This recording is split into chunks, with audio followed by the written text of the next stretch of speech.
Bonjour et bienvenue à cette nouvelle capsule sur ma chaîne YouTube. Aujourd'hui, nous allons cuisiner un effiloché de porc. Les ingrédients, il y en a plusieurs. C'est surtout ce qui est long à faire, c'est de couper en cubes l'épaule de porc qu'on doit prendre pour faire l'effiloché. Vous avez des oignons, vous avez de l'ail, vous avez de la bière, du ketchup, de la sauce Worcestershire, du cidre de pomme, du ketchup. Vous avez plusieurs ingrédients que je vais vous énumérer au fur et à mesure que je vais les mettre dans le bol du Thermomix. Fait que on débute la cuisson de l'effiloché de porc.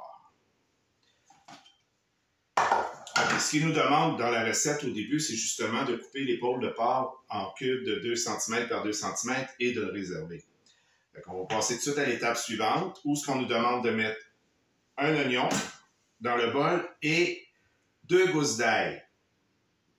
Par contre, moi, je mets de l'ail émincé, même, donc je mets 2 cuillerées à thé, ce qui équivaut à... C'est 4 gousses d'ail qu'ils demandent dans la recette, ce qui équivaut à 4 gousses d'ail. On va mettre 2 cuillerées à thé d'ail émincé. En voici une. Et la deuxième. Ensuite, on va mettre le couvercle avec son gobelet doseur pour pouvoir hacher 5 secondes, vitesse 5.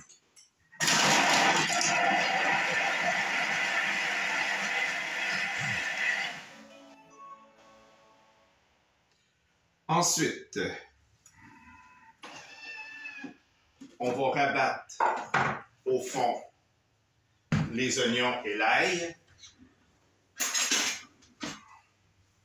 pour après ça les faire rissoler.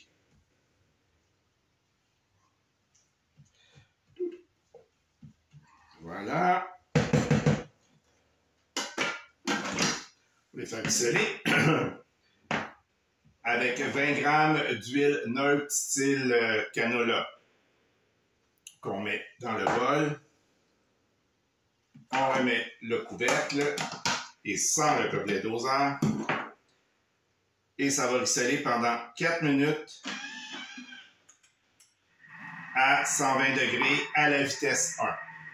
Il reste maintenant une vingtaine de secondes au rissolage des légumes. Si vous vous posez la question, est-ce qu'il faut laisser le gobelet doseur pour faire rissoler les légumes? Dites-vous que quand vous le faisiez sur la cuisinière pour faire rissoler vos légumes, est-ce que vous mettiez un couvercle? Non. Donc, on ne met pas le gobelet doseur pour faire rissoler les légumes avec le Thermomix. Et voilà, on passe à l'étape suivante,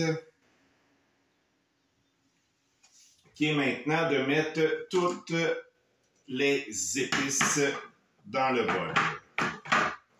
C'est-à-dire la bière. Ça prend une bière rousse qu'on met au complet dans le bol.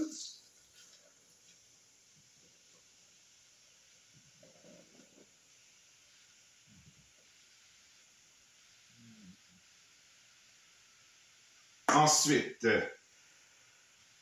on met les épices cajun, qui est une cuillerée à thé d'épices cajun, que j'ai fait moi-même maison avec un mélange de plusieurs épices trouvées sur Internet. Une cuillerée à thé d'épices cajun. Après, on met la pâte de tomate que j'ai préalablement pesée pour avoir le 75 g de pâte de tomate qui va dans mon bol. Voilà. Après ça, on met la sauce Worcestershire. Sauce très difficile à prononcer, mais on y arrive avec la pratique. On met ça dans le bol. Après la sauce, c'est le ketchup. Je vais prendre la même spatule que ma pâte de tomate pour vider le ketchup dedans que j'ai préalablement pesé aussi. Voilà. Ensuite, après le ketchup, c'est le vinaigre de cidre. Et c'est bien le vinaigre de cidre qu'on met dedans. Après le vinaigre, c'est la cassonade. Voilà. Après la cassonade, c'est la mélasse.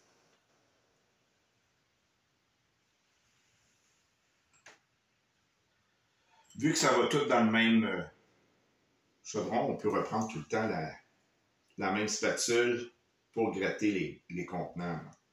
On n'est pas obligé de changer de spatule à toutes les fois. Et après la mélasse, la mélasse, la fumée liquide que vous allez trouver en épicerie normalement avec les sauces Tabasco, ces choses-là. C'est une petite bouteille, pareil comme la sauce Tabasco. Le sel et le poivre, ça c'est au goût. On met du sel et du poivre. Moi, je salte pas beaucoup. Et après le sel et le poivre, on mélange à la 5 secondes à la vitesse 3 pour mélanger tous les ingrédients ensemble.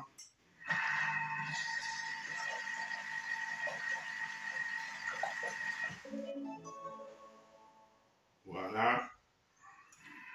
Ensuite, 5 secondes à la vitesse 3, suivant. On ajoute le porc en cubes à l'intérieur. On fait attention pour ne pas s'éclabousser partout. Et là, non, il roule en arrière, c'est pas grave. On remet le couvercle sans le gobelet doseur. Et pour ceux qui ont un TM6, on met le couvercle anti-éclaboussure. Ceux qui n'en ont pas, on met le petit panier de cuisson sur le dessus pour que l'évaporation se fasse. Moi, je ne mets pas l'anti-éclaboussure tout de suite en partant. J'attends que le couvercle soit fermé, soit barré. Et après ça, je le mets par-dessus. Comme ça, je peux vérifier de temps en temps à l'intérieur. Sinon, on ne peut pas le bouger. On y va avec 90 minutes à 120 degrés à la fonction cuillère lame inversée. Voilà, c'est parti. On se retrouve un petit peu plus tard. Bon, il nous reste moins d'une minute de cuisson. Vous savez que l'effiloché, on peut le servir autant sur des pains burgers comme on peut le servir aussi sur du riz ou des choses genre ou en accompagnement. C'est excellent tout ça. Nous, aujourd'hui, on va le servir sur un pain burger. Quand la cuisson sera terminée, au moment où la cuisson sera terminée, je vais insérer le petit fouet à l'intérieur pour 30 secondes à la vitesse 2 inversée pour justement effilocher le tout, la viande qui va être très très cuite. Il reste 15 secondes encore à la cuisson. On a presque terminé. Ça sera plus bien long. Voilà, 3, 2, 1, 0. On a atteint la cuisson. On va retirer le couvercle. On va laisser qu'on va essuyer l'intérieur du couvercle pour que la sauce descende dans le bol. On va mettre ça comme ça ici. Et là, je vais insérer le fouet à l'intérieur.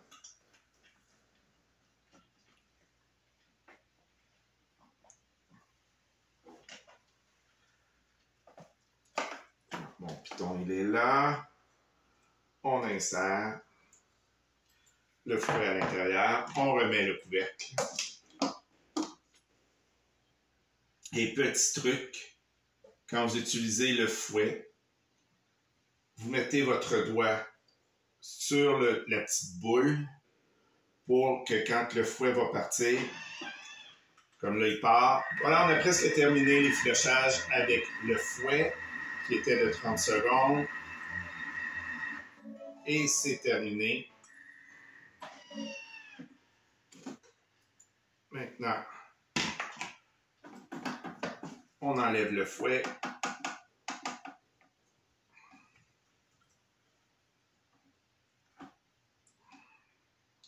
Et comme vous pouvez constater, c'est vraiment effiloché.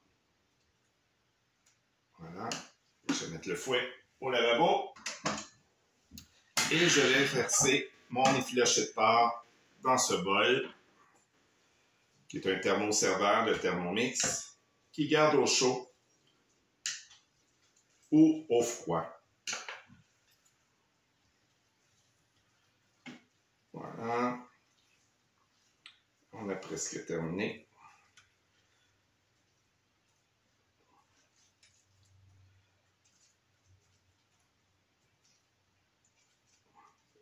C'est très chaud. Il ne faut surtout pas se mettre les doigts à l'intérieur du bol. On risque de se brûler. Et voilà. Ça, c'est transféré. Je vais vous montrer qu'est-ce que ça a l'air. L'effiloché de porc terminé. Et là, ce qu'on fait, je vais le tasser un petit peu. Je vais amener 2 petits pains burgers ici. Et je vais mettre un peu d'effiloché dedans. Comme ça. Et on remet comme ça. Voilà ce que ça donne avec le pain burger. Sur ce, je vous remercie d'avoir été attentif pour cette magnifique recette. Si vous voulez savoir la suite des choses, vous pouvez toujours demander à être membre de Cuisiner avec son RoboMix ou de vous abonner à ma chaîne YouTube sur le petit icône qui est complètement en bas à droite. Vous faites juste passer votre curseur dessus, vous allez voir s'abonner apparaître. Cliquez dessus et vous allez pouvoir vous abonner. Sur ce, je vous remercie. Passez une belle journée. À la semaine prochaine. Au revoir.